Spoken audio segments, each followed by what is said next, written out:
Welcome to After the 80 Intrust Super Competition. I'm your host Terry Pascoe, and on today's show we'll have a look at the Turn to Me round in the Intrust Super Cup. We'll also catch up with Rob Burgin from the Qrl Media and review the 2018 Intrust Super Cup season. Joining me on the panel each and every week is Anthony Bomber Breeze and John Devine from Qrl Sports Brisbane. And if you'd like to join the discussion, you can follow the show on Facebook and Twitter.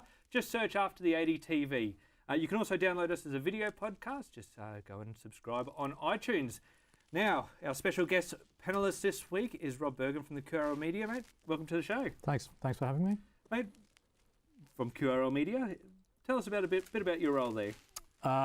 Basically, I'm a lead digital producer, which is a fancy name for saying I spend far too much time on Facebook and Twitter and Instagram. So I help run those channels for the QRL and decide what our mix is for the website as well. So it's an entertaining job. You get to be up to the minute with what's happening in the competition, but also tell a few stories along the way that people might not know about.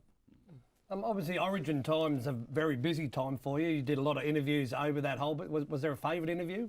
Oh, there's probably two that I really enjoyed. The first was Jai Arrow when we sat down for his sort of rookie interview, welcome into camp, and that was the first day, and you could just tell he was so full of the emotion of the occasion.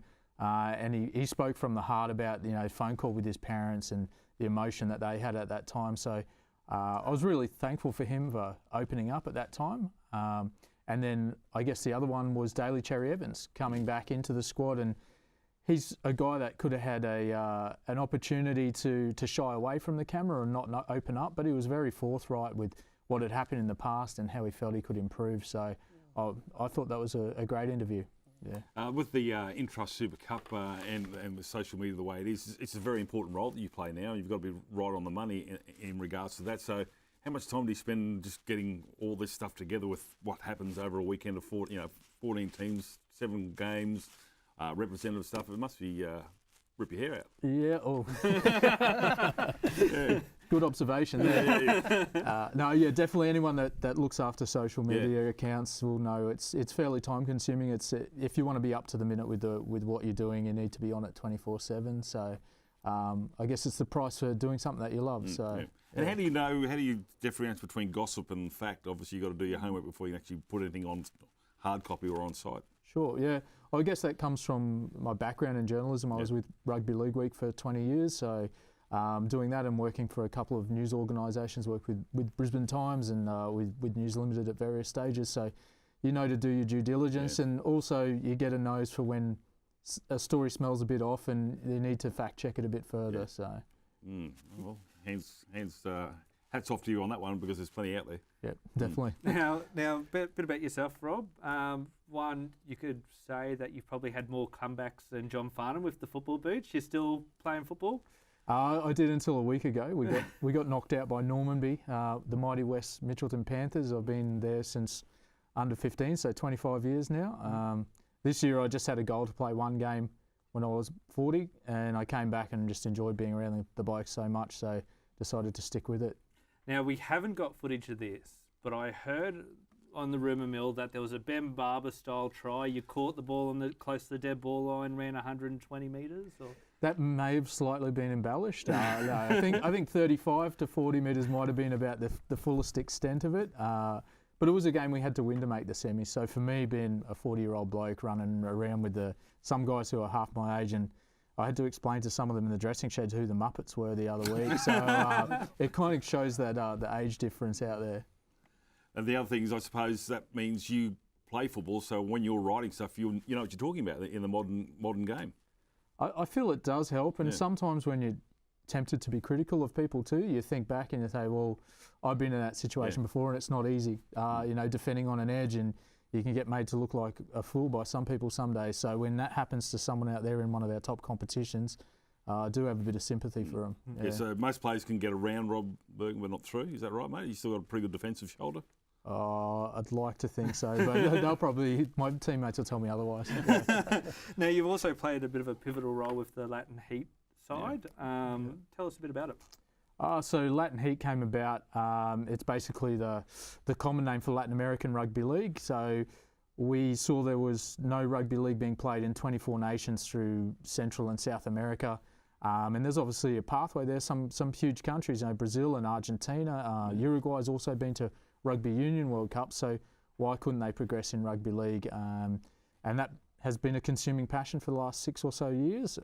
We're going to the Emerging Nations World Championship in October, and that's the first time a Latin American team of any description has been invited to a global rugby league tournament. So we're very proud with how that's progressing, but we still think there's a lot that can be done down the track. Now, I just want to touch on something that some people would know if they follow you on social media, but you're in a very dangerous situation in a World Cup recently where you were with your in-laws when Brazil got hammered. Was it? Did you feel a bit uneasy? Because you are an Argentinian supporter as well. Yeah, so that is the interesting fact is my wife's Brazilian, but I've supported Argentina since I was a little kid. I used to love Batistuta and Simeone when I was a kid, so I've held on to it, and she's tried to convert me every year. She's threatened to cheer for New South Wales because I do that, but she can't bring herself to do it. So, yeah. And also, what we were talking about, you had the part of the Latin heat, but the Latino State of Origin this year as well. Yep. How did that come about? So we had the first one actually last year, and that was held at Davies Park, home of South Logan, and it was a real ding-dong battle actually. They went at it, and I think everyone was quite surprised because a lot of the guys have known each other through the Latin heat concept for, as I say, 6 years, but they really stuck it to each other, and they got into the Queensland versus New South Wales thing. I think there's a big gap there for people from Latin America to have some ownership of being Australia too. And when you tell them that you're a Queenslander or a New South Welshman, they relish in that opportunity and they want to represent the state. Then when we went back this year, the first game was in Wollongong, and that was decided by a kick from the sideline, 2-point win with the clock winding down. So we went up to Noosa and unfortunately got pumped the second time up there. But it has been a great development, and I'm sure it'll continue well into the future. I wish you all the best with that. Excellent, thank you. There we go. Right, now let's turn to me round, which concluded in the Intrust Super Cup. Let's have a look at some of the results. Gentlemen, what are your thoughts? John? Well, I was leading the tipping competition until last weekend, and Brendan O'Farrell has joined me at the top of the table in our tipping competition, and it's all on the back of a couple of results here. The Cutters and the Capras. I think I might have mentioned it wouldn't have surprised me if the Capras to beat PNG because Kim Williams can just conjure something out of nothing. He's going to be a great asset to Wales whenever he gets over there. But for the standout for me is obviously what the Bears did to the Tigers. That's a big win. I think you're right with Kim Williams. I mean, they're central. And look, to steal a saying from Lauren Smith over the weekend, Central are playing on the house's money. They've got nothing to really play for but to play football. But they scored 5 tries in 30 minutes. Like, you just wonder is it the pressure of week-to-week competition? I don't know. But, I mean, the other big game is Redcliffe Dolphins over the Sunshine Coast. That's bigger than the minor premiership. Well, obviously, like we said the last couple of weeks, Redcliffe are the form team now, and like Sunny Coast, obviously they didn't have much to play for there, but Redcliffe are awesome there. But obviously being from Ipswich, the one I like is the fourth one down there. The Jets there had to wait till Saturday. PNG did them a favour, and obviously they got the job done over the Devils there on Sunday. Well, that's right. We'll get to that very shortly. But I guess the other interesting game, Rob, was Pride and Tweed Heads. Would you argue it's almost the same principle of Tweed Heads? They're playing for the house's money and a 10-all draw. Definitely, and you saw in that game they scored in the last minute. So for them to come back, that kind of put the Pride in jeopardy. But I think the Pride players have worked out the maths before that, and maybe that last try they mightn't have defended with all their heart. You never know. Well, yeah, that's right. You never know. Well, first game we'll have a look at is that game that got Ipswich into the finals. Ipswich versus Devils, 22-14. A game where it's one of those stats. I'm actually, the more and more I do this show, I do love stats. But Brad Talon favoured as two teams that scored the same amount of tries, but it was conversions that end up proving the difference. North's not been able to only kick in one goal, where Marmon Barber's securing, I think it was 5 goals. He kicked a couple of penalty goals late on there to take him over there. But Regan, like you said, this game here, the Jets they're one player that's been having a blinder is this fella. He was the man of the match the week before, Jaden Connors.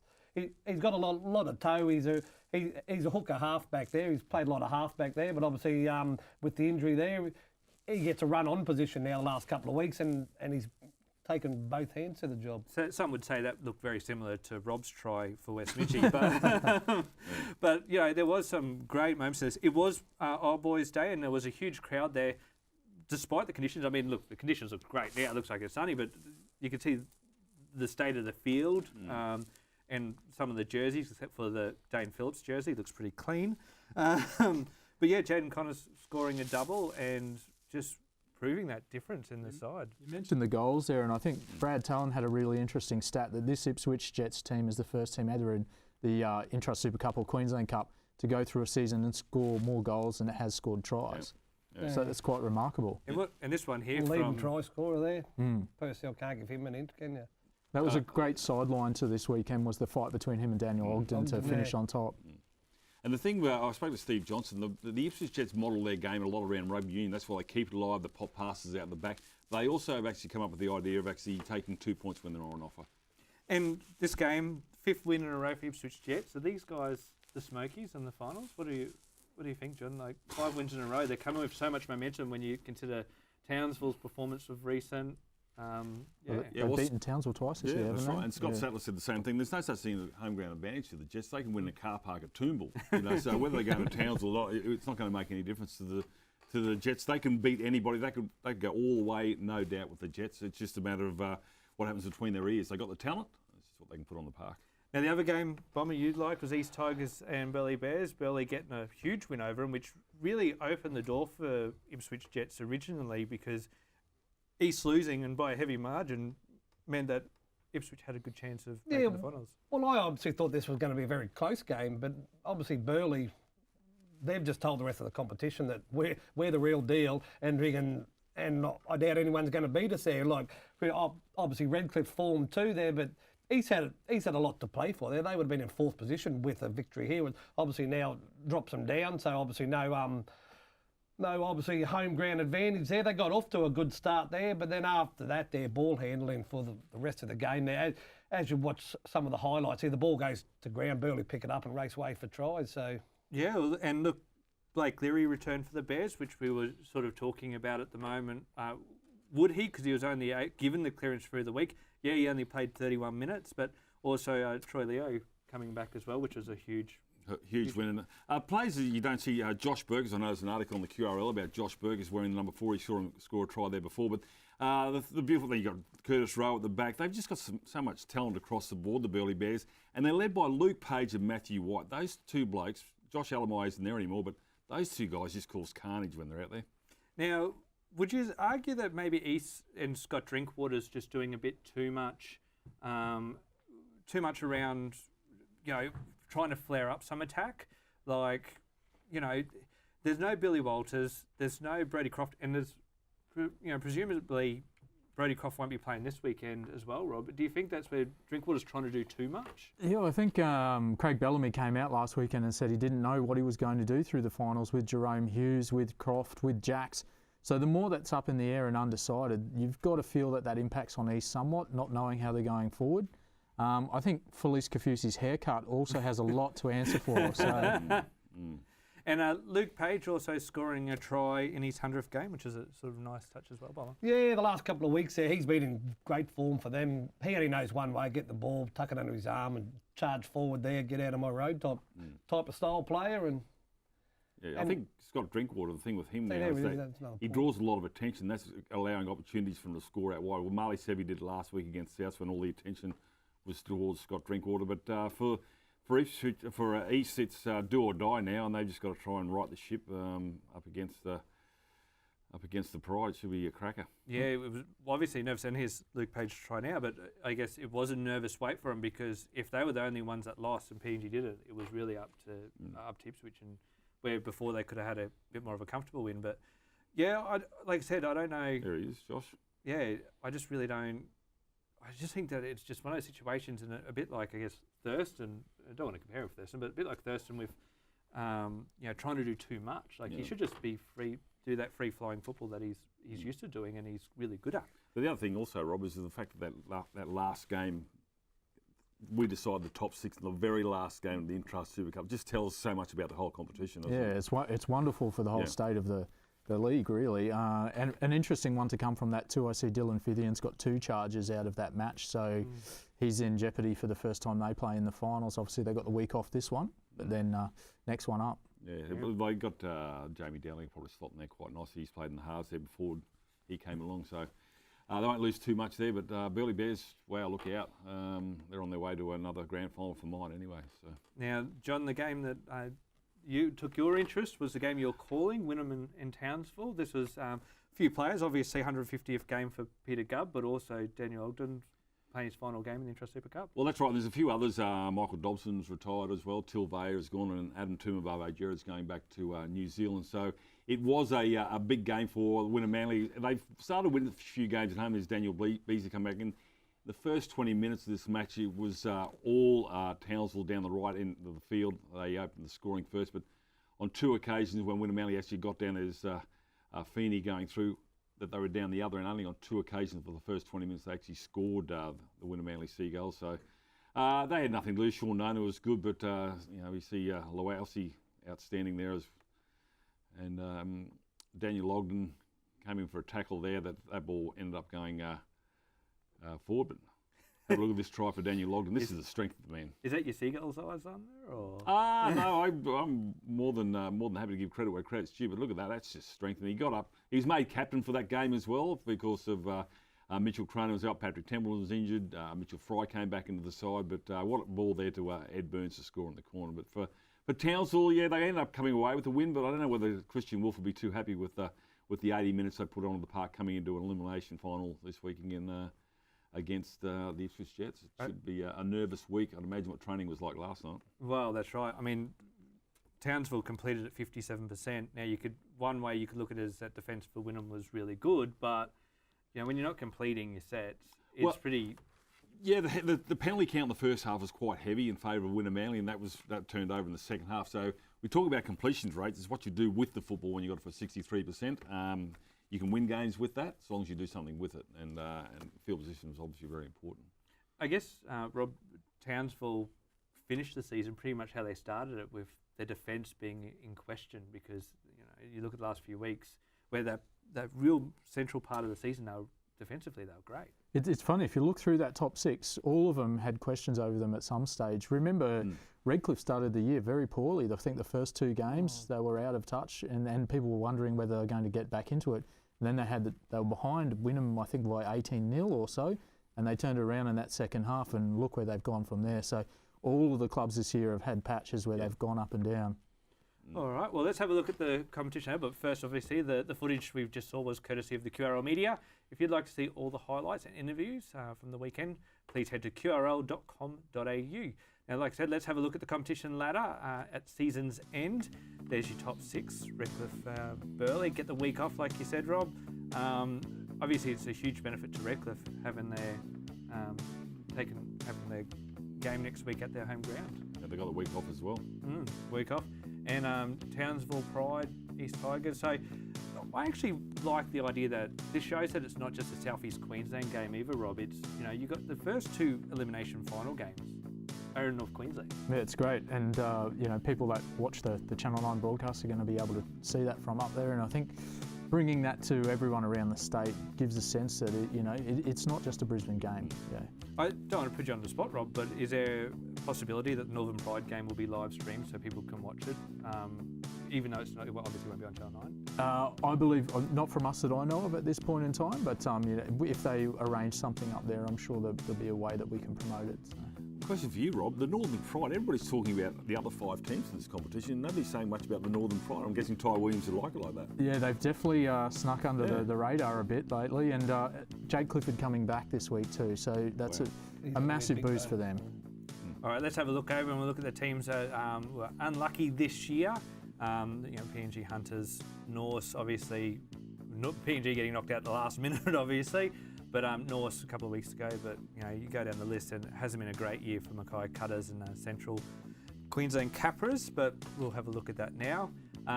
As I was mentioned, there was no 5th and last this week, but we thought we would discuss the teams that didn't make the finals.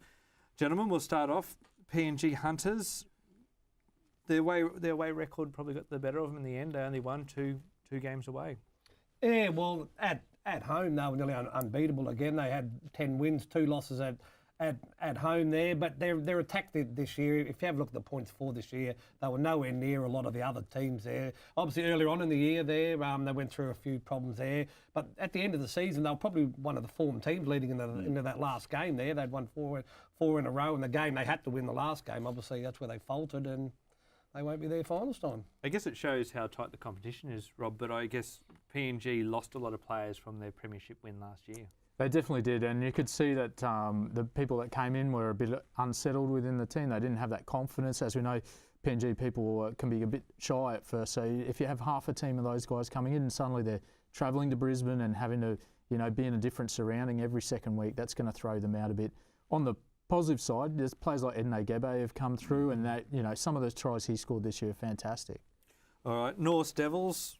John, again, we talk about terrible away record for this season, but they were without Todd Murphy as well for some part. Yeah, I hate to think that there's one play, once they come out, they sort of lose their way with Todd Murphy, but it just seems to be a similar story to last year. But I think Rowan Smith, he should be pretty happy with his first year coming into this competition with the Norse Devils. And look, they're a threat, not far outside the top 6 compared to previous years, but they just need to do something about the halves. And I think the story, even in the NRL, we seem to find halves a little bit scarce. So when they're taken out of, say, the Intrust Super Cup, they sort of affects the sides. But the beautiful thing about the Intrust Super Cup is players, the step up between the Intrust Super Cup and the NRL is getting closer and closer. You're finding that those players can step up. And I think why Todd Murphy isn't playing NRL is beyond me, because he's certainly a talent. And that's probably where the Devils hurt. I know Rowan probably won't agree with me. There's obviously another 18 guys out there, but you're right. They were on fire for the first part of the season. They just fell away at that back end. They had purple patch at the start, as Rob said,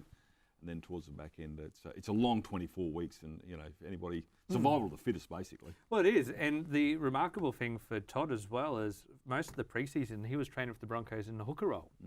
So to be able to then slot back into being half, he is a natural half. Let's not take that out of the question, but I guess they really I remember calling for Devils TV, the Devils and East, and Todd Murphy wasn't playing, and I guess they were winning the game in the middle. They were beating East in the middle, but they just couldn't convert it into points, and that's where, like I said, you don't want to say they're a one-team player, but they just missed one-play team. So.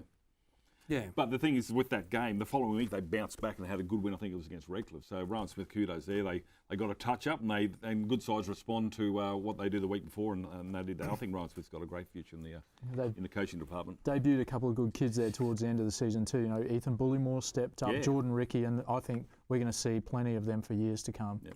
All right, South Slogan, what are our thoughts? John Buchanan, would he say this was a poor year, or can he take some positives out of it? Well, obviously the first part of the year, it was a pass mark. They were going real good, and then I don't know what happened after that. They won about 1 out of the next 9 or 10 games. They fell down the ladder, and there probably a bonus for them was obviously Phil Dennis there. He broke the record this year, and Guy Hamilton leading point scorer. So there are some positives there. Obviously, I don't know whether he thinks it's a pass mark. I'd say it's probably not a pass mark.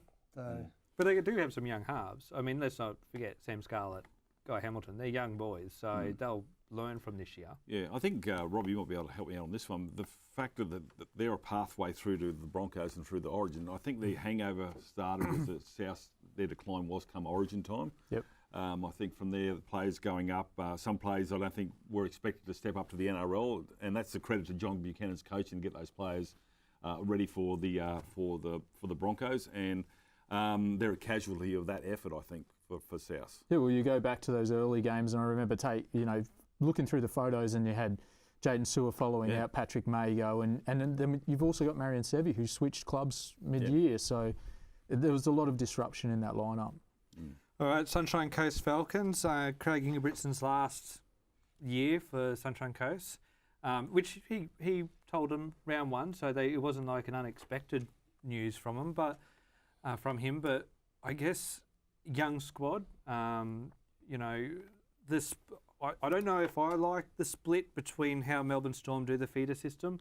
They give all their senior players to East Tigers and all their under-20s coming through players to Sunny Coast. I don't know if that worked, but I guess that's just the challenges of having a feeder side. Well, that's it. If you're going to feed into an NRL side, you probably don't want too many players back.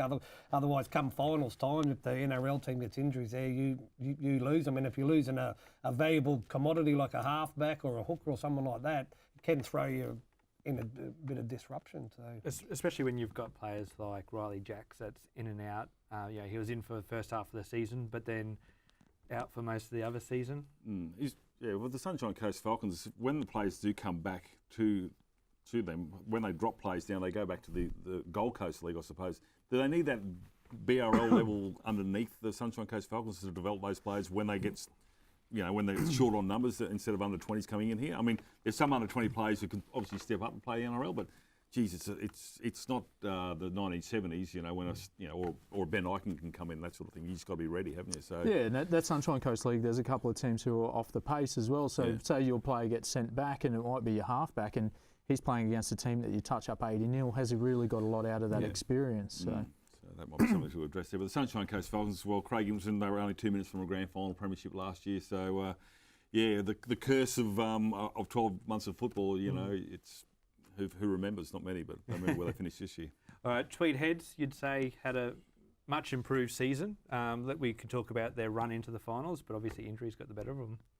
Yeah, well, what did they start with? Was it 6 out of the first 7 they lost? So, nobody was thinking they were going to be anywhere near the finals at that stage, but a lot of heart to get through that period, and we saw they had almost an NRL quality squad in some games there. Brendan Elliott alongside, Kane Elgey, Bryce Cartwright, Latu was playing as well for quite a fair bit of the season for them. And Ben Wolf's first year as well. So I think they're actually the biggest tick I've got in the whole competition is Tweed Heads coming from where they were last year. They've got a new CEO, they've got a new coach, and then obviously the relationship with the Titans. I think Ben Wolf, congratulations. He might take over from Townsville if they don't do. No, I'm kidding. But I think it's just outstanding. I think they're the surprise packet of the year, and congratulations to the boys down there. All right, I guess can we have like the Walkers? Can we have Ben and Christian Wolf coaching together side by side? No, well, it'd be like Wayne Bennett and Pascoe too, isn't it? But also at the start of the year, they had the McGrady boys too. They were on fire early, and both them got injured there as well. So they were big losses. So obviously, my mind, not just because I'm a Redcliffe fan, and obviously we have that battle with Wynnum Seagulls, but I think Wynnum Manly Seagulls is probably the biggest disappointment for me this year. On paper, they're a competition favourite. Again, sort of NRL-esque with the Cowboys, but what are your thoughts, Mama? Well, I think they were a little bit of a disappointment. Towards the end of the year there, they did pick their act up a little bit, actually, and obviously they had a good finisher out wide, Daniel Ogden. He was the leading try scorer with Michael Purcell from Ipswich there. So obviously there are some good signs there towards the end of the year there, but obviously the last couple of games don't define your season, do they? No, and obviously with Daniel Ogden, we talk about his attack a lot, but it was his defence. That was probably the big back end was probably the best, isn't it? Yeah, you don't see a lot of that in fullbacks, and he was outstanding in that. But for Wynnum Manly, they'll be the first of a minute. Adam Brightson knows, and a lot of coaches picked Wynnum Manly to be in the top 6. I did. That's probably where I've lost some points in my tipping competition. But the thing is that they did improve, but for next year, Adam Brightson signed for another 2 years. I asked him during the week, what did you learn and what can you improve on? He said, I've got a lot to learn. Obviously, with players, and they've got some players dropping out. But yeah, they have been disappointing, and that resurgence came from top calls by Brightson to drop Mitchell Fry, Peter Gubb, Celeste Funaki was actually BRL there at one stage, and Payne Haas left.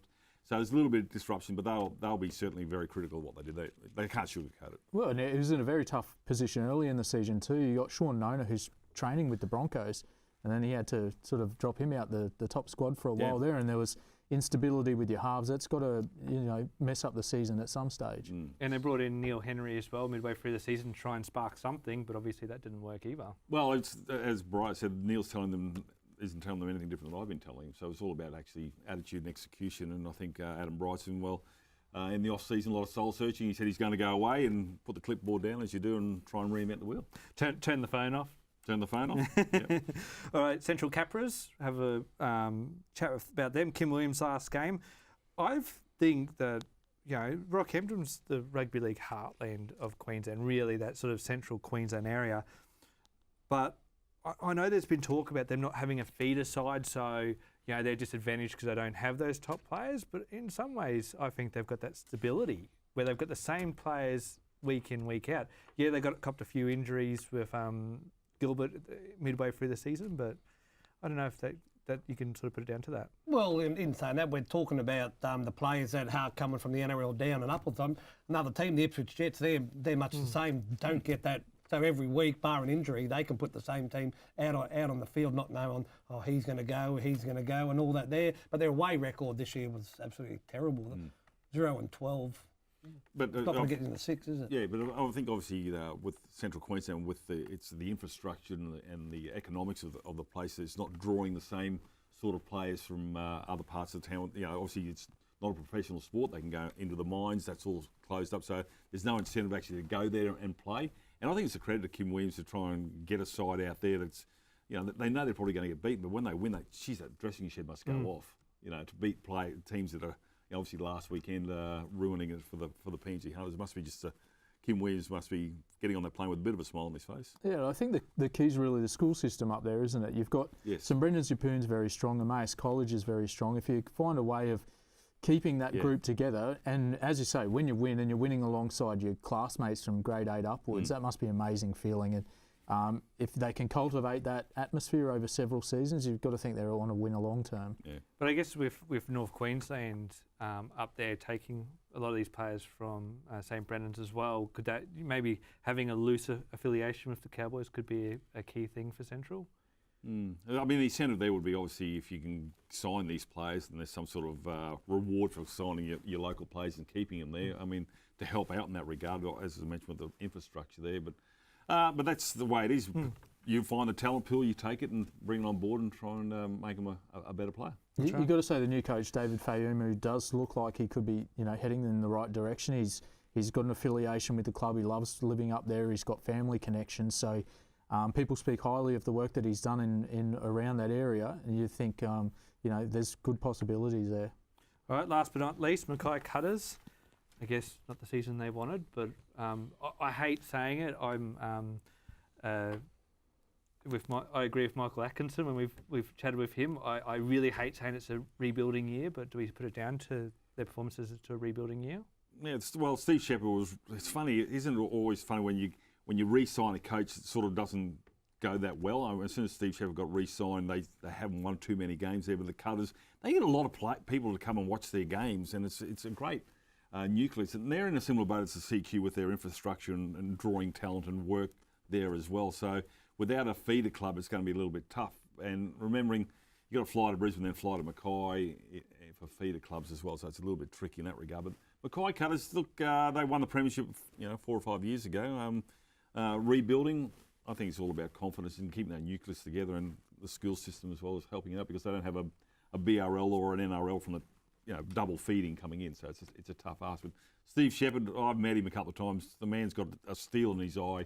He'll make things work, I think. Yeah, well, do you think there's much pressure on him, Rob, Steve Shepherd, with the performance of this year? I think there was it was alluded to that there was sort of some under-resourcing there. They've gone out and they've brought on board some new coaching positions for next year. They've some more football administration staff. So I think Steve was doing a lot more than just being a head coach of a rugby league team. And in today's environment, it's so professional across the board that's a lot for one man to carry. So let's see what he can do next year with a little bit of that expectation off of his shoulders. That's right, yeah. Having a good pool of assistant coaches would be a huge benefit to any side. I mean, you've seen that with the NRL with Trent Barrett, saying that he didn't have the assistant coaches that he required for an NRL side. So I guess it's the same with... You can't always blame everybody else sometimes. No offence, Trent. He's an avid viewer of this show, I'm sure. Yeah. All right, finals week 1 kick off this weekend. Let's have a look at this weekend's games. Like mentioned before, all up in North Queensland. So Black Hawks up against Jets. How do we see this one going, Bomber? I think I know what your answer is going to be.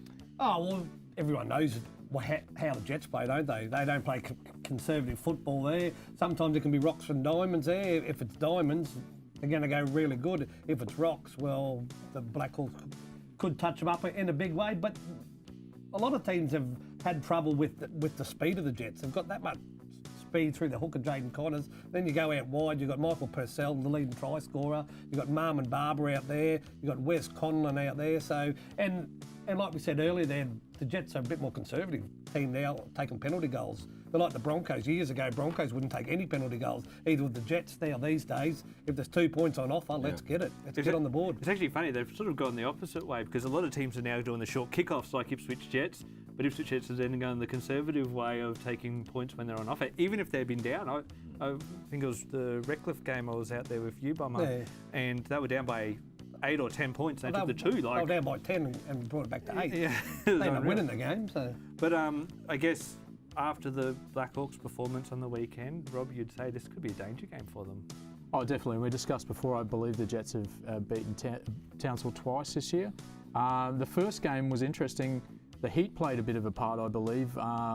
Ipswich kept the ball off of Townsville, and you think, being from Townsville, they'd be accustomed to the heat, but that fatigue does kick in after a while, and if you can keep, say, 60-40 of the ball, then that's going to tell. So who knows, if the Jets can hold on to the ball and dominate that way, it might play into their hands. Pride and Tigers, that's at Stan Williams Park, so it's not actually at their normal home ground of Barlow Park. 3 o'clock on Saturday as well. This one's... prior to getting Jay Clifford back, which is a huge inclusion into their side because they've been without him for most of the back end of the season, but on the opposite side, Brodie Croft doesn't look like he'll be starting for East. He has been called in with Melbourne, and Melbourne aren't going to release him just yet. I guess Pride at home, you'd be circling Pride in this one. Well, obviously both them teams are probably not in the best of form, but obviously, like you just said, Pride's form slump, it was when Jake Clifford went away. Obviously, he's back. He's back this week. He'll lead them around, and the Pride will win that game. Okay. Braden Torpey is still a huge half for East Tigers, though, isn't he? Yeah, Braden Torpey, obviously, and Marley Sevi, they've got the backs to counteract the Pride as well. But I think the Pride, they're not known quantity. I mean, you talk about the Jets and that sort of stuff. I don't know what they're going to bring out on the park. The Pride, they could, I thought they would have won that game quite easily coming into the finals, and they come away with a draw at the end there. So, I don't know, the Pride, I think if the East turn up, they could put 50 on, but the Pride could quite easily do it, grind out 80 minutes and win by 2. All right. So I'm going to tip the Pride. So you're tipping? I'm tipping the Jets and the Pride. Jets and Pride? I'm going to go with the Blackhawks and Pride. Ooh, and Rob? Oh, I don't know. My role plays to sit on the fence a bit, but how about extra time in both games? Extra time. Golden point. There Golden point. Actually, it's a common question. Is it golden point and extra time? I haven't checked this rule out. I'm not too sure. I think if it's the same as the BRL, it's a 5 minutes extra time golden point, then they just play second half unlimited until they get a result. The other way, so. All right. Well, that's all the time we have for today. A big thank you to our panel guests, Bomber and John, and obviously a special thank you to Rob. Thanks for coming on. Cheers. If you'd like to join the discussion, please jump on Facebook and Twitter. Just search After the 80 TV. You can also download us as a video podcast from iTunes. I'm Terry Pascoe. We'll see you next week.